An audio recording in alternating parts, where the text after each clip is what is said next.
Hey everyone, ओम नमः शिवाय and welcome back to the channel. I hope कि आप सभी ठीक होंगे और अपना भी ध्यान रख रहे होंगे और आप सभी की तैयारी भी एकदम अच्छे से चल रही होगी।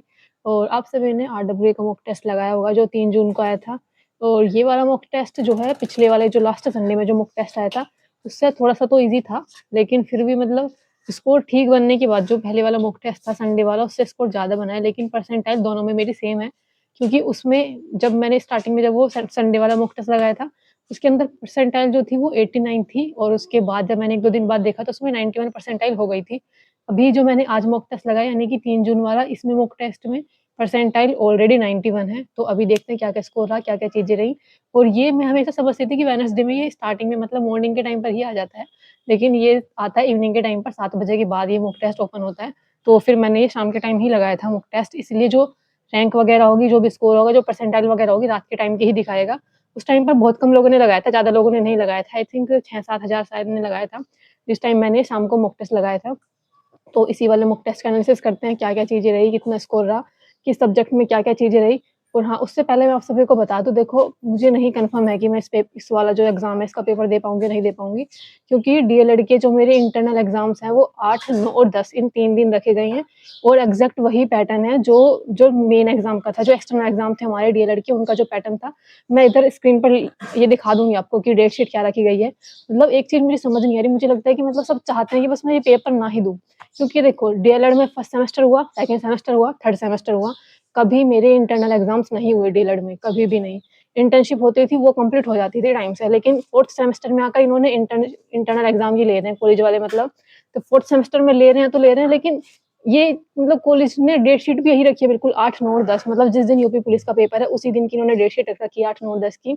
तो मुझे कोई सा कोई सब तो पेपर इसमें छोड़ना पड़ेगा और मैं डीएलएड का भी ये मैंने बात की थी टीचर से, तो उन्होंने कंपल्सरी बोला है कि पेपर तो आपको देना पड़ेगा, नहीं तो बैक लगेगी। और देखो आप सभी भी देखो डीएलएड में आप सबने देखा होगा, अगर आपकी बैक वगैरह लगती है तो पूरा 1 साल बर्बाद होता है, क्योंकि इसमें बैक के पेपर ना साथ नहीं होते। जैसे कि अभी बैक लगी आपकी, फिर 1-2 मंथ बाद पेपर करा लेंगे, नहीं।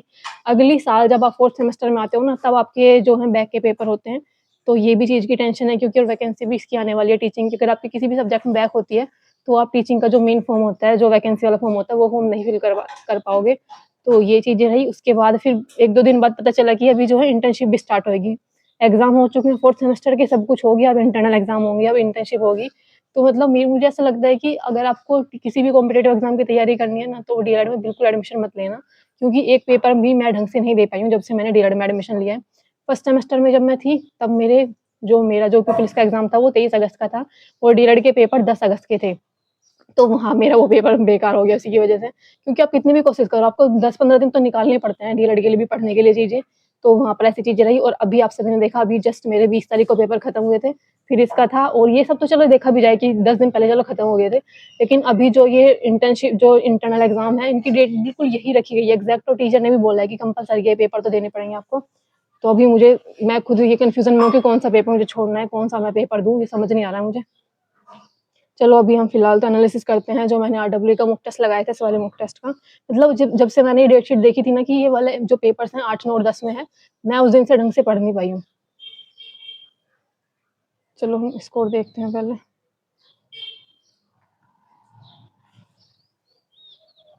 एक क्वेश्चन था, अच्छा मैथ रीजनिंग में ना क्वेश्चन था, क्वेश्चन नंबर 40 वाला क्वेश्चन था कि if p at the rate q बराबर p square plus q square plus 2pq and p hashtag q बराबर p square minus q square minus 2pq।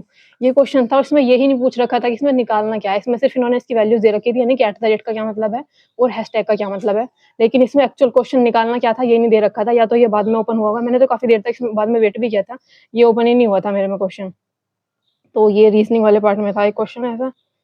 और जब मैं रीजनिंग के 40वें क्वेश्चन पर आ रही थी ना, उस टाइम मेरे 1 घंटा 11 मिनट 1 घंटा 11 मिनट के समथिंग था बचा हुआ। चलो अभी देखते हैं क्वेश्चन स्कोर क्या रहा था किस सब्जेक्ट में। सबसे पहले ना बेकार स्कोर की बात करते हैं, जो कि है जीके जिस वाला पार्ट। लास्ट वाले जो संडे में मैंने मॉक टेस्ट लगाया था ना, उसमें आप सभी ने पूछा था कि इसमें अलग-अलग पार्ट में सब्जेक्ट वाइज़ क्या स्कोर रहा, मैंने उसमें लगा नहीं रखा था, थोड़ा टाइम लगता है उसमें लगाने में।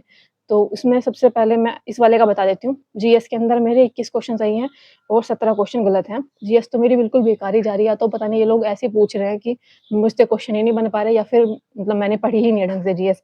तो जीएस वाले पार्ट में मेरा ये स्कोर था, 21 सही थे और 17 क्वेश्चन मेरे इसमें गलत थे। टाइम जो लगा था, सही क्वेश्चन के लिए 3 मिनट लगे थे और गलत क्वेश्चन के लिए लगे थे 4 मिनट। और इसके बाद हिंदी की अगर मैं बात करूँ तो हिंदी में भी कम ही स्कोर है। हिंदी में थे आज मेरे 32 क्वेश्चन सही और 5 क्वेश्चन मेरे गलत थे।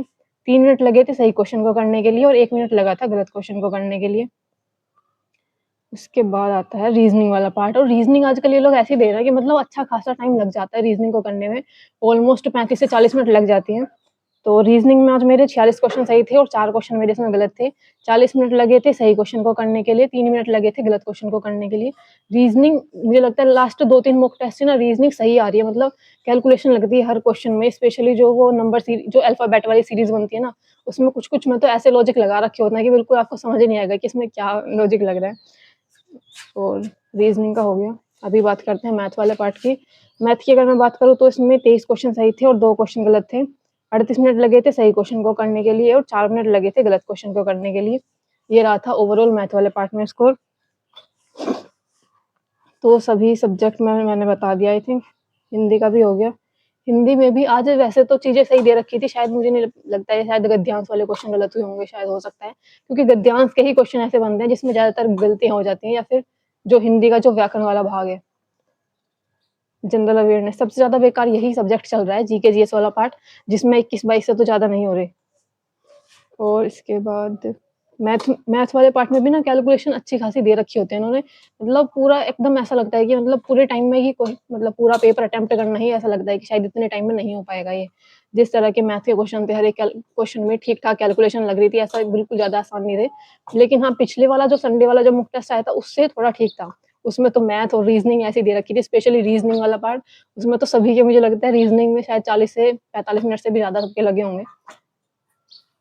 और अभी देखते हैं लास्ट में क्या हुआ था, ओवरऑल क्या बना था। यूपी पुलिस के 3 जून की आरडब्ल्यूए का मॉक टेस्ट, और मुझे लगता है शायद अब मेरा लास्ट मॉक टेस्ट होगा और नहीं लगाऊंगी इसके बाद। इसमें जो था 244 था 300 में से, और 352 रैंक थी 4372 में से। उस टाइम तक इतने ही लोगों ने लगाया था। 8 बजे के समथिंग मैं ये वाला मॉक टेस्ट लगाने के लिए बैठी थी। 122 क्वेश्चन इसमें सही थे और 28 क्वेश्चन गलत थे। 91 परसेंटाइल थी और 81.33 एक्यूरेसी थी। तो ये रहा था इसके अंदर टोटल स्कोर, मैंने आप सभी को बता दिया। कुछ भी डिफरेंस नहीं है जो लास्ट संडे वाला मॉक टेस्ट था, जो ये वाला मॉक टेस्ट है, क्योंकि उसमें 228 थे लेकिन उसमें परसेंटाइल 89 थी, और 2-3 दिन बाद वो 91 हो गई थी, मतलब 91 हो गई थी। इसमें 244 है लेकिन परसेंटाइल 91 है, यानी कि स्कोर दोनों में सेम ही है। दोनों में परसेंटाइल अगर सेम है तो मतलब स्कोर सेम ही मान लो। तो ये रहा था स्कोर, और मुझे लगता है लास्ट टाइम पर आकर स्कोर और बढ़ने की बजाय कम ही हो रहा है। स्पेशली जीके जीएस वाला पार्ट तो मेरा बहुत ही ज़्यादा बेकार चल रहा है, क्योंकि तो मैं थोड़ा-सा अभी पहले ही खुद से टेंशन में हूँ कि कौन-सा मैं, मतलब यही समझ में नहीं आ रहा मैं पेपर भी दूँगी या नहीं दूँगी। मॉक टेस्ट तो मैं लगा रही हूँ, लेकिन पेपर का पता नहीं है, क्योंकि मुझे एक कुछ ना कुछ तो मुझे छोड़ना पड़ेगा, क्योंकि एक दिन में 3 पेपर है। ये भी नहीं कि अगर मॉर्निंग वाला पेपर है, मैं मॉर्निंग वाला पेपर दे के निकल जाऊँ, कौन-सा रहेगा, क्योंकि मेरा 10 तारीख में पेपर है मेरा यूपी पुलिस का। तो मुझे समझ नहीं आ रहा कि अभी मैं कौन-सा पेपर छोड़ूँ, यूपी पुलिस वाला छोड़ूँ और डीएलएड के 3 पेपर। अगर मैं डीएलएड का 1 दिन का भी पेपर छोड़ती हूँ, उसमें 3 पेपर जाएँगे। तो ये चीज़ें हैं, मतलब 3 सब्जेक्ट के पेपर नहीं दे पाऊँगी, क्योंकि 1 दिन में ना 3 पेपर रखे गए हैं। तो यही चीज़ें मुझे आप सभी को बतानी थी, और इसी वजह से मेरी वीडियो भी नहीं आ रही थी। मैं खुद ही टेंशन में हूँ कि मैं क्या करूँ? कौन से सब्जेक्ट का पेपर दूँ, कौन-सा क्या करूँ? तो बाकी मिलते हैं नेक्स्ट वीडियो में, तब तक के लिए bye bye, take care and Radhe Radhe.